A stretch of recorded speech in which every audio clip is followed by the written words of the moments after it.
Challenge number 599. Merge. Merge two types into a new type. Keys of the second type override keys of the first type. Theoretically, the easy solution is to omit all the keys from S of F and then create a union with S. But this does not work because it doesn't equal exactly this type. We can check this out by creating a test type test merge foo bar, and we see we get here omit foo key of bar with and union with bar. So that apparently does not work because it doesn't pass the equal test. So we're gonna try a different solution with the map type all keys in key of F or key of S. We're gonna check if key extends the keys of S. We're gonna start with S because it overrides F. That's why we start with it. SK. Otherwise we check K extends key of F. If that's the case, we're gonna do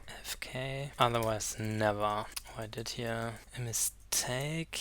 Alright, this passes the test. We can check out here now that the type is now A number, B number, C boolean. So B number overrides B string. All test cases passed. That was doable. And we had to start here with the second object S because basically the one that gets defined first is the leading one. So that's why you gotta start with S here. If this video was helpful to you, please like and subscribe. See you in the next one.